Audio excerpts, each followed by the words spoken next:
Okay. Well, in the effort of getting going, hopefully Gary can make it in, but I think everyone else who's going to be here is here.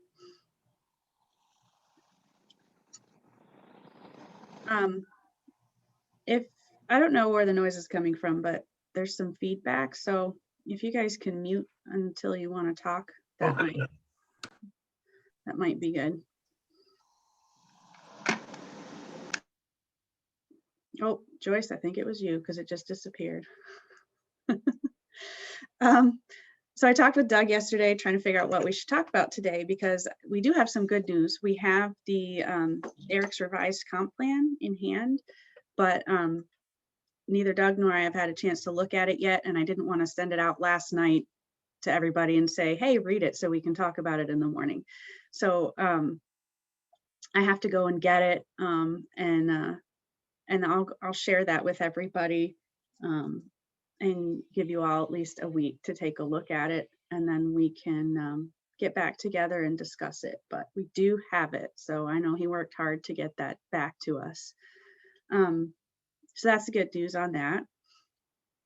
But what we haven't spent much time talking about this year so far is our schedule. And I know I sent out kind of a draft, really loose schedule a few weeks ago. I didn't have specific, dates in mind yet, so it was kind of a seasonal schedule, but we probably should revisit that, and then also revisit the discussion of our project teams and committees for this year, many of which are the same as last year or similar, but we do have a couple new ones, and I just want to make sure that we get that conversation going before too long.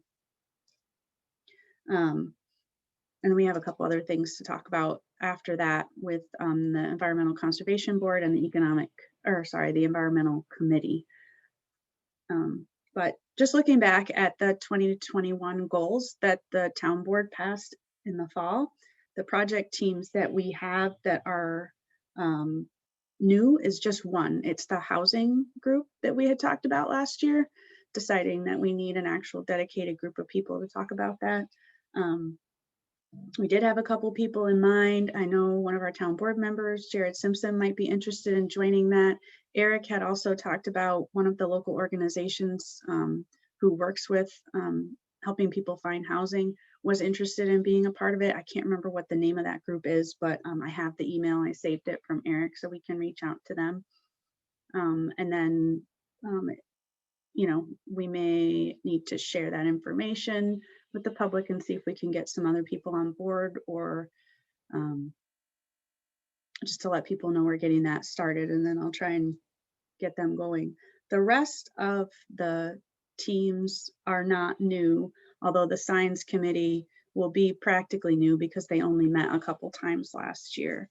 I'm going to reach out to the people who were on it and make sure they still want to be on it, and then they can decide if we think we need more, or if it's good to go with who's still there. And then we have our tree team still. They have been active. They did take a break last year in the height of the pandemic, but they got back together late summer, early fall, and met several times. And then they took a break over the winter, and they're meeting again. They're getting back to their regular schedule, which happens to be March 8th. That's just what their schedule is. So I know it falls on the same night as that informational meeting, but it was already scheduled. So, and then we have for all of our economic stuff, our economic development committee is still handling that, and they're still going strong. Lately, they've been working on form-based code with Bergman. We're wrapping up that first phase, and hopefully we'll finish that soon, and then get started with the second phase of their project sometime later this year, maybe, or in spring.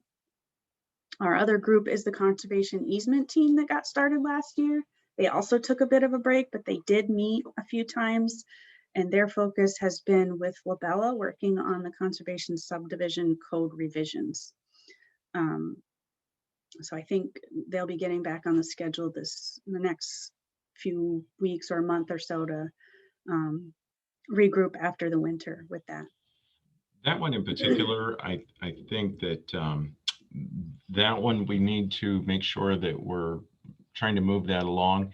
It's my understanding that we've got potentially 3 or 4 new potential housing developments that are looking at very large parcels of land in the town of Canandaigua, including some land that's in our agriculture protection area. So I'm a little concerned about what might be around the corner and what we might start to see. So I think that's one that definitely needs some attention sooner rather than later. I will second that, Doug. So Doug, Chuck talking. do you think they need separate meetings since they've been focusing on conservation subdivision? I think Joyce is trying to say something, but she's also muted, by the way. Are you still chairing the conservation easement team? Yes, however, we haven't met. Sarah, I know you reached out to Barb for me. Can you just update everybody?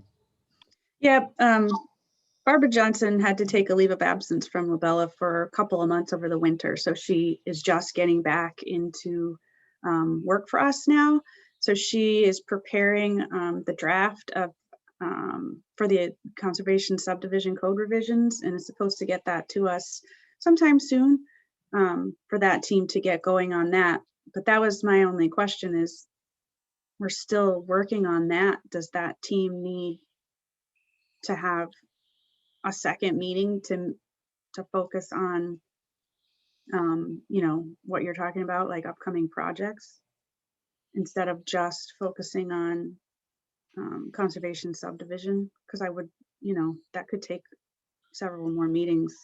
The other thing that we haven't done yet, as far as Barb, is the training for the approved NRI. And if you're, you know, if the town is going to be reviewing, then the planning board really needs to be able to handle those recommendations, those new recommendations in the NRI. So getting a training for the planning board and staff, you know, in the planning department is probably, you know, it's probably urgent.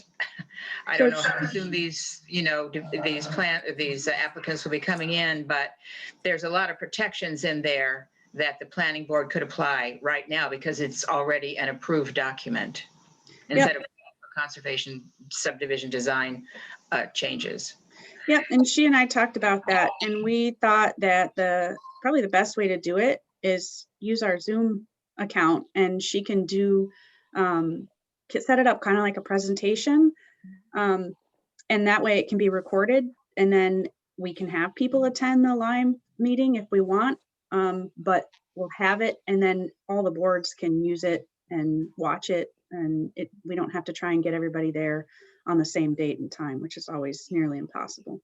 Yeah, that's a good idea. I think that was kind of the plan way back when we went into COVID. So that's good. But it's now it's like imminent. You know, if these applications are coming up, we can't wait. You know, we have to make it happen.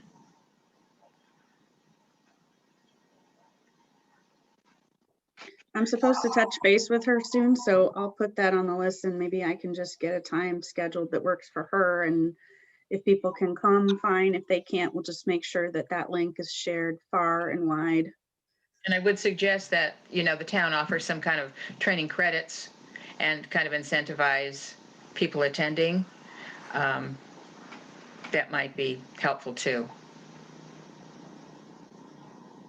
Can I just add, since Chuck is with us, and I think everybody knows Chuck is our planning board chair, right? But Chuck, did you have any thoughts on that, or does that sound reasonable to you? Or Oh, no, that sounds good, Doug.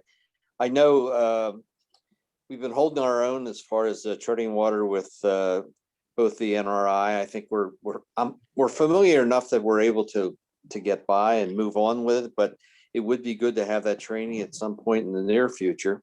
And with the conservation subdivision, as you said, Doug, they are coming fast and furious at us, and working with the current code is very cumbersome, to say the least. And it would be nice. I could see from what Barb had proposed that it's a much more efficient easier to understand both from the applicant standpoint as well as the town standpoint as to what the requirements are.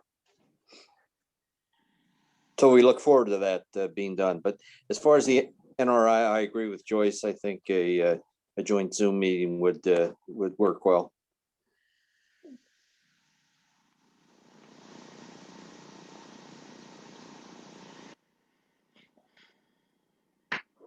Over.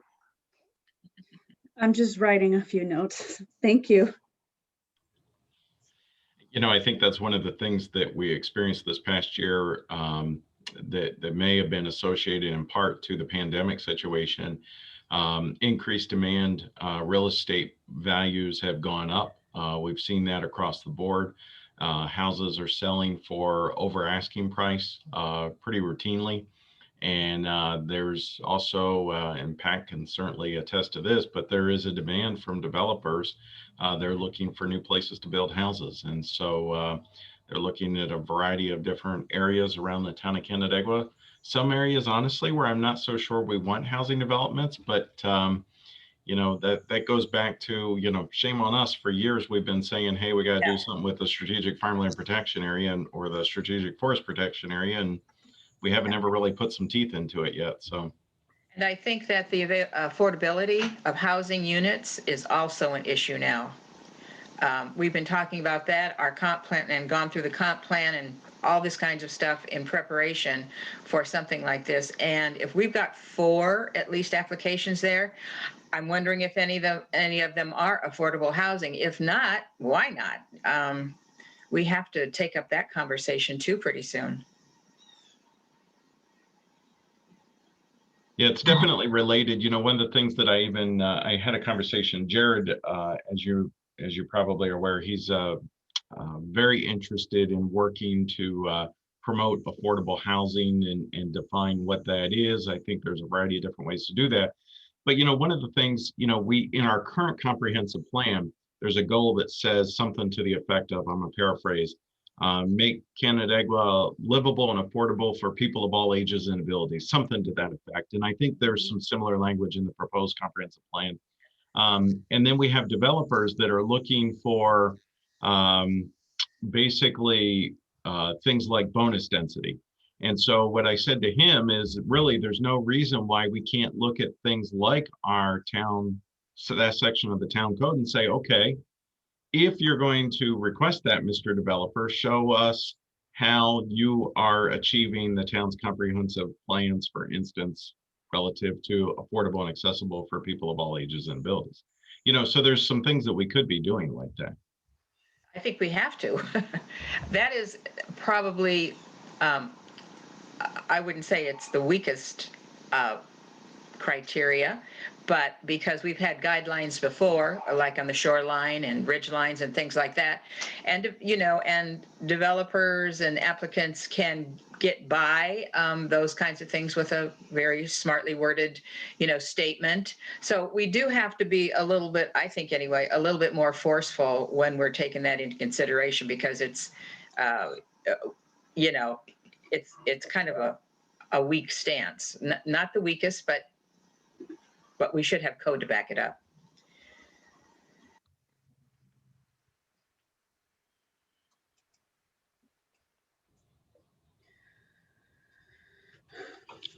Okay. So I've got a couple notes for myself to talk to Barbara this week and see if I can get some dates from her for some of that. I think she's ready to get back to it. So, and I'll see where she is with her draft for the conservation subdivision. I think she said she had one started, but it wasn't ready. And that was the last time I talked to her a couple weeks ago. So I'll see where that is. With the housing group, I think, you know, with the group that Eric had reached out to, and then we have at least one town board member, Jared Simpson, was interested in being a part of it. I think there's enough people to get it started, or at least, you know, reach out to all of them and say that we're ready if they want to get going, and try and get them, at least get a meeting started with them, and give them some direction on which way we want to go. And then you know, maybe later after they get going later this year, we can revisit that idea of talking with developers about housing in a group like we had talked about last year. I still think that'd be a good idea, or have them visit either together or independently one of the housing team's meetings. I'll throw this out. This probably won't be received well by the town board, but what about a moratorium until we've figured this out? Because figuring it out while you've got 4 applications there is cumbersome, and it puts the planning board in a real bind if you don't have code to back this up. So we've done it before, you know, we had moratorium on, you know, fracking and all that, and it's just a tool that the town can use to get its act together before, because four applications, large applications, especially if we're talking in the strategic farming area, is crucial. I don't know what they would think about that. What do you think, Doug?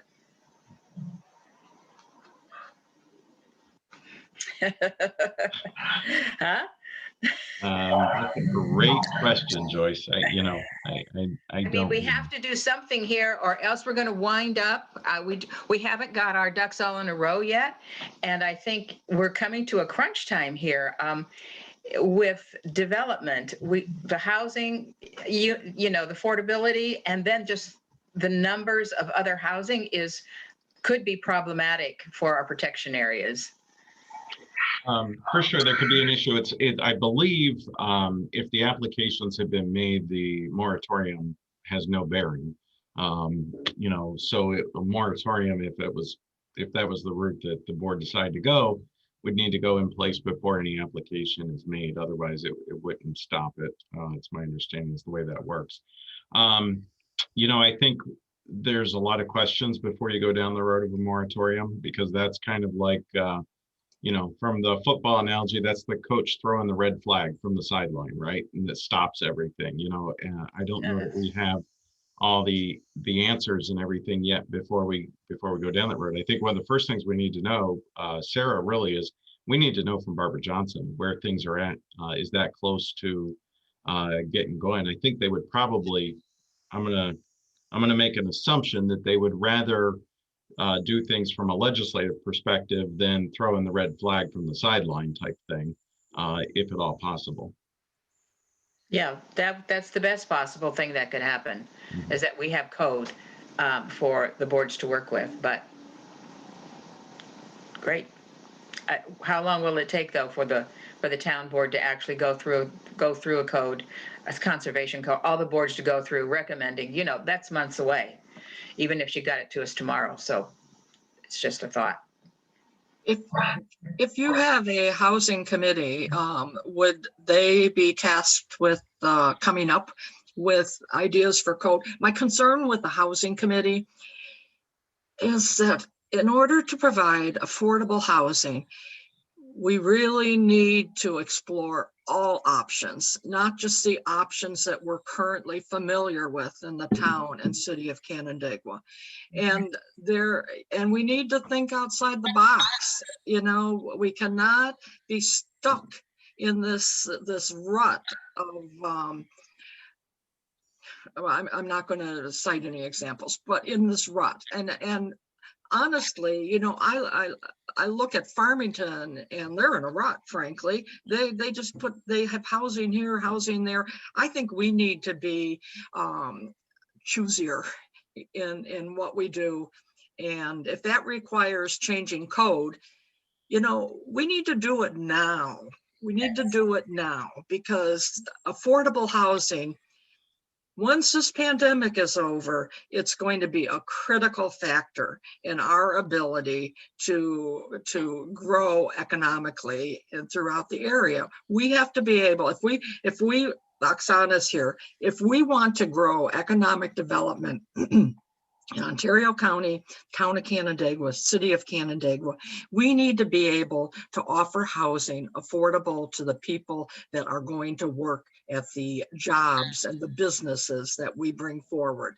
And we can't do that right now. We just cannot do that. So this is not something we can just keep sitting back and talking about. This is something that we actually have to take action on, and it has to be now. I don't think there's anything to your point, Karen. Sarah, I mean, that project team, that was identified goal for 21. There's really nothing to prohibit that from getting started, right? No. I And think I mean, my hope is that they would suggest, hey, here's what you could do to fix this and make it part of code. You know, here's where it worked in other places, you know? I think some of this stuff is going to have to be in a parallel track. And then also let's keep in mind that, you know, I'm very, very hopeful that we'll have a new town planner here starting relatively soon. All of our candidates are currently planners in other communities, I believe. I believe I'm saying that correctly. So at least a couple of them.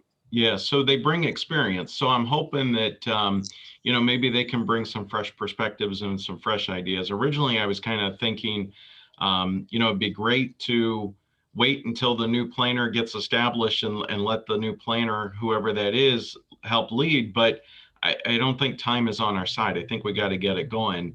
I am hopeful that we can hopefully come to some sort of a recommendation relative to the new planner in the next couple of weeks. And I'm very, very hopeful by the end of the month or right around the month of April that we'll have the new planner starting. So at this point, the timing is close enough anyway. Even if the project team met a couple of times, I don't think it's a big deal. Yeah, I agree.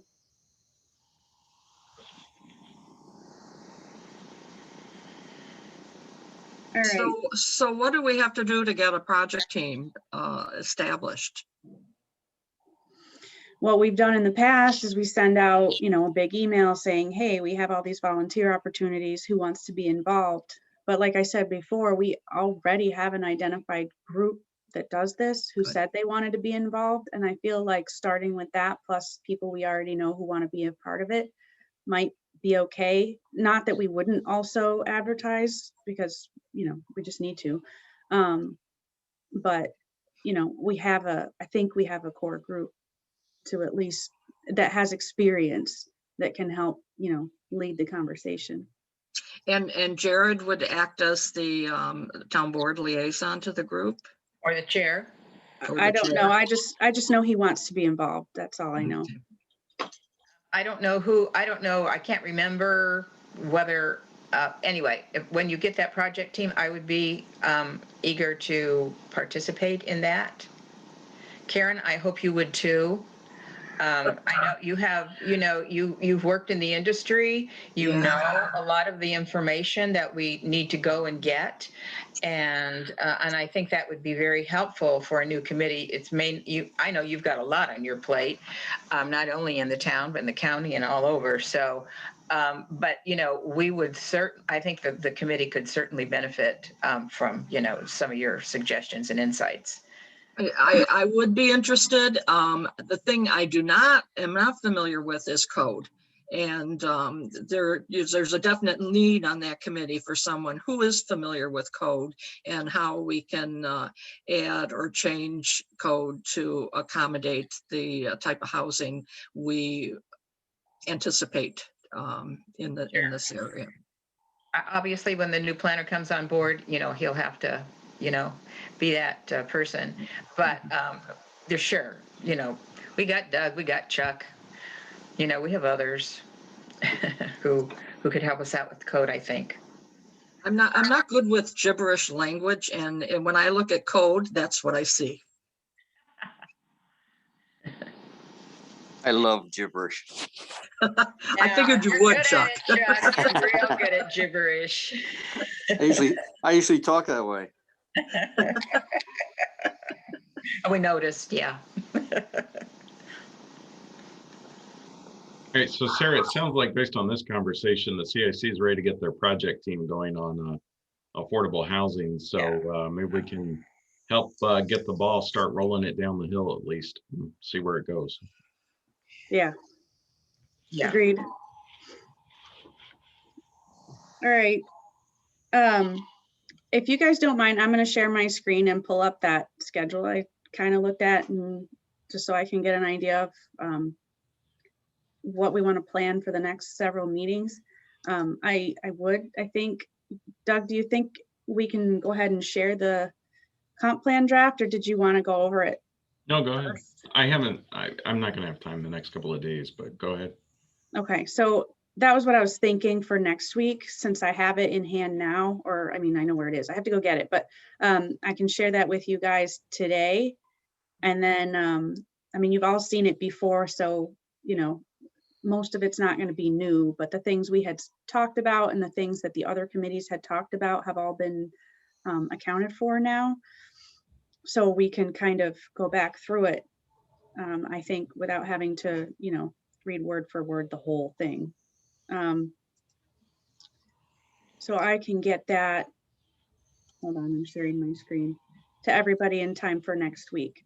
After next week, see, this is what I made before. I didn't commit to dates yet, but, and I haven't gotten into the winter months, but, you know, we always have so much to go over and it never seems like we have enough time to do it. I know we've been meeting weekly. I don't know if that's something we want to continue for a while or plan to do that for the long haul. I mean, I'm all ears on that. But we did kind of already talk about the Middle Cheshire Road Plan. We had the meeting, it's on the agenda, the town board agenda, for the public hearing on March 15th with the potential adoption if the town board wishes to do that. The comp plan, obviously, our goal is to get that pushed through and work towards adoption. It says winter, but I have a feeling it's going to be spring. Our new project teams, get those going before spring, and then start meeting about stuff.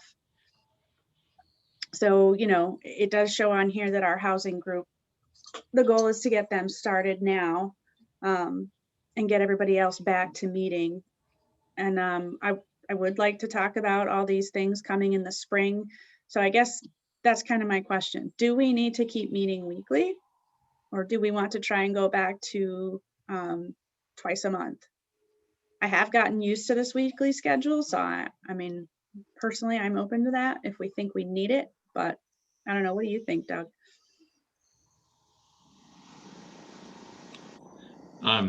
Sometimes, truthfully, I wonder if we get more done with the every other week meeting schedule because it gives us time to work on things in between and come back and rehash. But whatever the group wants to do.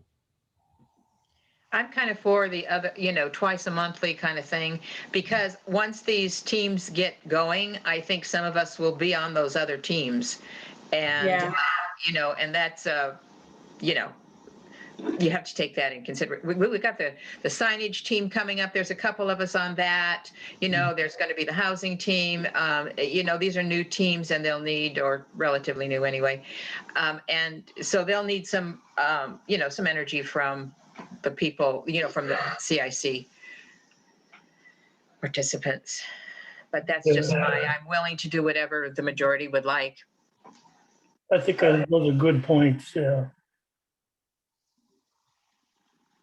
I partially agree with everyone.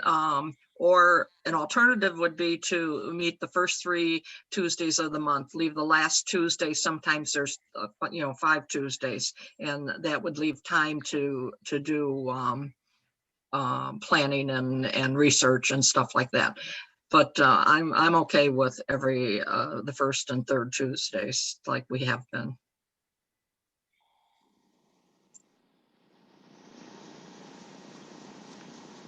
Okay.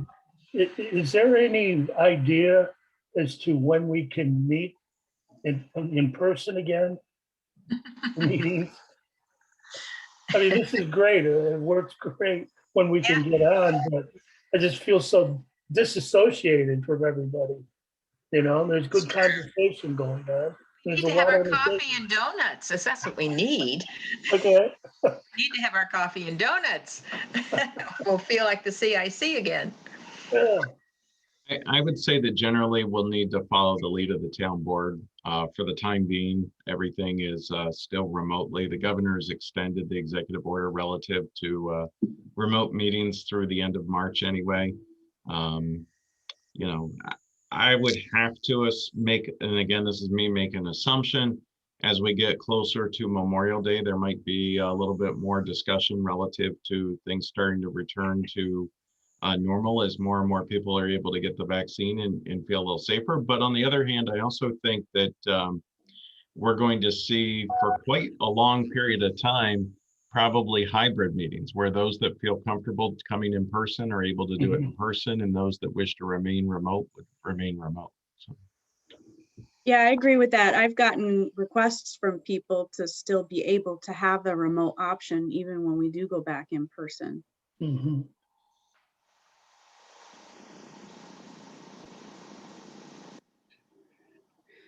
Okay, I was just looking at a calendar. So it seems like it's a fairly general consensus that almost everybody agrees that maybe we can try and go back to the twice a month rather than every week. Do we want to plan for looking at the comp plan then on March 16th? Sure. Okay, so if you get the extra week, then you get an extra week to read really well into it. And I also should mention that now, since we have this revised draft, we are, and I don't expect this from everybody, but this is an option. We are at the point of proofreading too. So, you know, this is where we can catch grammatical errors and typos and stuff like that. We are doing this in-house, remember? So I love to proofread. I love it. Get out your red pen and go for it, or I guess red cursor on the screen. But I think I still do it professionally sometimes now. Yeah. Good. Well, so feel free to do that. We're not just looking at content anymore. I mean, obviously I'll be doing it, and but it's always nice to have an extra set of eyes. You know, when this is finished, we'd really like it to look polished and neat. So, okay. All right, then we will plan for, what did I say, March 16th. And then, you know, I'm comfortable doing it twice a month, and then we have kind of like what you said, Karen, but I guess we'll have a couple of times where if we need to push in an extra meeting, yeah, we could do it. Good idea. And then, and I'll work on getting the schedule a bit more narrowed down with dates. Am I still, yeah, I'm still screen sharing. So I think I've covered all of our topics, but as I say before, it's hard to fit everything in twice, which is what we have done in the past. We try to meet on each of our project team topics at least twice a year, or recently like adopted plans or studies that we've done. So I've got the active transportation plan back on here again in the fall, so we can see where we are with implementation. That is assuming, of course, if the town board accepts the plan at their meeting. And I did put TDR back on here. Hopefully the conservation easement team can talk about that after they one of these years after they button up their conservation subdivision. But okay, just scheduling and talking about the teams was all I had on our agenda. Doug, is there anything else that I need to cover, or is there anything from anyone else that we need to chat about? I wanted to just touch base with you all relative to a conversation that I had with Jared Simpson, who is serving as our environmental committee's chairperson. So, and a couple of you know, we're currently looking for a chairperson for the ECB. We had 2 vacancies. We did fill one of the vacancies, and interestingly enough, now we have 3 people that are interested in the remaining vacancy, but it appears like no one is interested in serving as the chair. Additionally, the ECB, I think a number of the members of the ECB have an interest in what is happening relative to the transfer station, waste and recycling, the promotion of environmental awareness from that standpoint, as well as there is a charge in the town code for the ECB for public awareness and education in addition to project reviews. Additionally, Jared has a particular interest in project reviews, and it's something that often comes up at town board meetings. And so I had a conversation with him about a concept, and this is just a concept, of perhaps combining the environmental committee and the ECB and expanding the ECB. That the ECB would serve as kind of like a hub, and that maybe there's individuals on the ECB that would be interested in the project review aspect. There might be people that are interested in more of the public awareness and education. There might be folks that are interested in the transfer station, the waste and recycling, and even some needs that we have relative to environmental review could also even serve as another category. And really possibly expanding the membership of the ECB in more of a fluid manner that is similar to not-for-profit organizations. Like, for instance, that there would be a provision in town code that would allow for the ECB to exist with a not less than blank number of individuals, whether it's 5, 7, with no greater than blank, appointed by the ECB. That the town board would appoint the chair and the ECB would appoint their members. Something to that effect. It's something that he is very interested in. Jared is very interested in serving in that role, and really kind of because there is some overlap relative to the environmental committee and the ECB, especially when it comes to, I think, the transfer station and waste and recycling and what's going on there from the promotion of the operations. What I would say is the physical structure of the transfer station, that would probably stay with planning public works. That's more of a public works function, but the operation of the waste and transfer facility, and as we look to possibly construct a new facility and expand that and what that might look like, that's something that all could be done with the ECB helping to guide that. So I wanted to introduce the concept. We'll have more conversation relative to it, but just wanted you to be aware, and obviously we have an ECB meeting coming up this week, Pat. We can chat about that a little bit. Jared is planning on attending that ECB meeting so that we can start to have some conversations. So just kind of toss that one out there for everybody to kind of think about. So would there be a concern? I know waste and recycling is such a big topic and it's so important. Would there be any concern that topic would perhaps overshadow or push our natural resources preservation, and take up a smaller portion? I would just would worry about that a little bit. Personally, I would worry about that too. There is a lot to do regarding natural resource protections. And from my experience, you have an enthusiastic board, but you also have some limitations on that as far as, how far anybody's going to put energy into it. So, I would think very deeply about that. I don't know what the ECB, you'll talk about it this Thursday, but the EC members themselves, kind of what you've got now as far as ECB members and how much energy they want to put into it. I personally think that the recycling issues in the town are separate.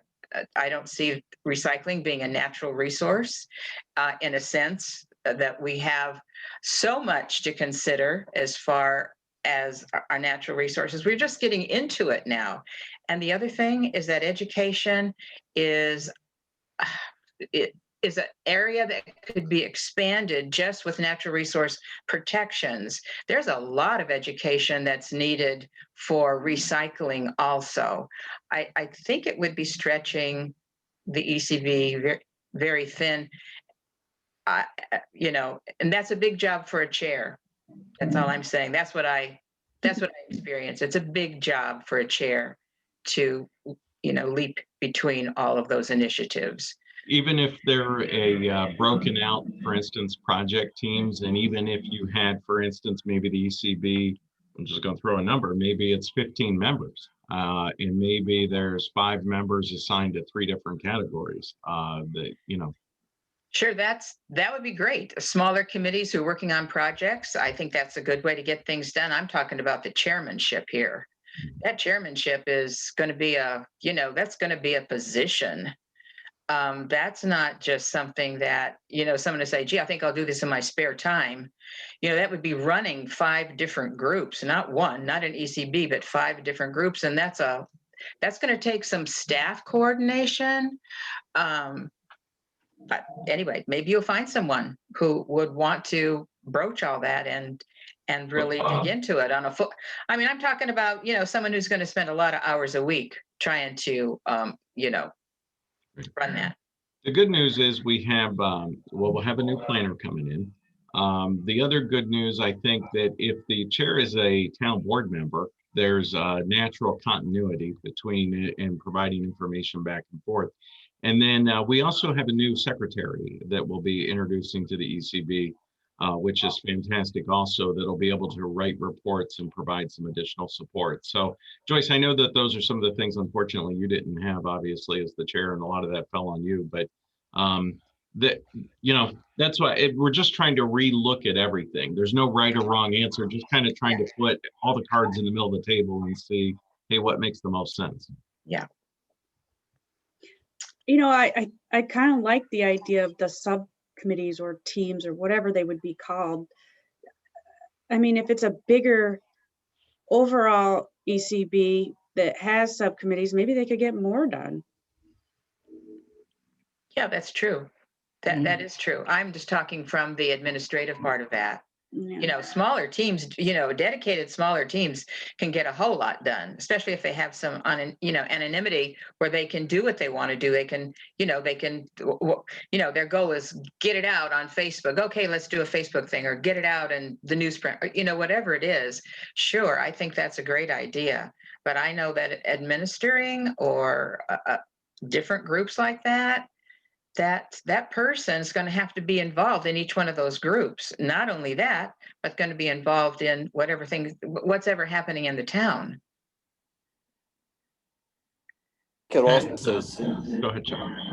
yeah, I was just gonna say, I could also see this going to a twice a month meeting for the ECB, because I don't think you'd get everything done in one meeting.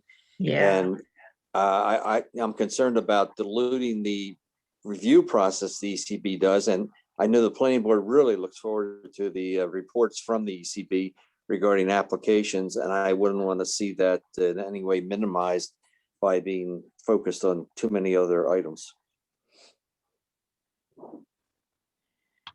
Yeah, I think it takes some thought and some more communication and dialogue to go further with that. Pat, I think you may have tried to say something there, but you're muted. Were you trying to say something? No, I was just thinking that it might be nice to have a larger group, but I think first and foremost, we do have to protect our environment and be sensitive to, what's coming in for our divisions of land. And I think that should always be our top priority. I know recycling is important, but that, Rocco, please, I'm talking with my group here. Yeah, I mean, I think that's our number one, to help the planning board in their projects. But it would be nice if we could have a larger group to bounce ideas off of and help each other out. And Joyce, you were the trailblazer. You got us all going. That's about all I have to say. Well, and I also wonder too, and this is really just kind of, again, like I said, just throwing ideas, putting all the cards in the middle of the table. The Agriculture Committee has some similarities also. And I wonder if we have a larger, if we were to explore and really explore going down this road, if maybe the agriculture aspect also becomes a sub team. Again, just brainstorming. But there is some overlap, and there's some direct, and I sometimes get worried about the Agriculture Committee too, if there was a stronger structure that could help them also accomplish more. So anyway. much more conversation, just planting some seeds from an agriculture perspective, planting some seeds for us to think about. So It is a lot to think about, but it's not a bad idea. It just that you have to plan for the consequences of that. And that's it. It's just a planning project.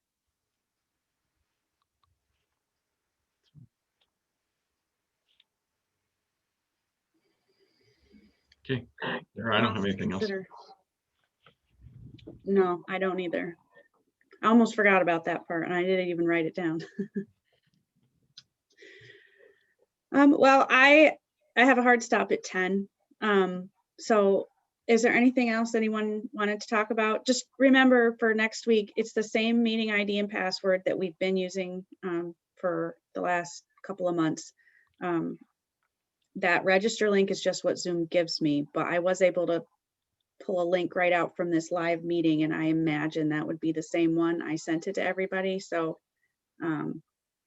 we'll try that again next week. But if you've been able to get on before, it should, whatever you did to get on before should work for these other meetings. Sarah, did you say next week or 2 weeks? We'll skip next week and we'll go back to our original schedule of the first and the third Tuesdays. But I'm not going to change the Zoom meeting, even though we're not meeting weekly. It's fine. We'll just keep using the same link. So the 16th. And today I'll send out the draft comp plan. If the file's really big, I may send you guys a link to view it. Yeah, that might rather be better. than sending the actual file. Yeah. I'll take a look, but either way, I'll give you a way to see it. And then I'll include the link to get into the Zoom for next week too. I mean, I'm sorry, the 16th. See, it's a habit. We're creatures. Okay, well, thanks everyone. I almost feel like after today's meeting that we're trying to get back to the way it used to be. I think that's an old We're song. talking about schedules, we're talking about teams. It's good stuff. Yeah. All right, well, thank you, everyone. Some of you, I have your information from like the Gateway Sign team and those of you who said you wanted to be involved in the housing, so you will get extra emails from me this week as I try and get that stuff back and start it, okay? Great. So, all right, everyone. Thank Thanks, you. Sarah. Thank Very you. good. Have a good day, everyone. Bye. Bye, all. everyone.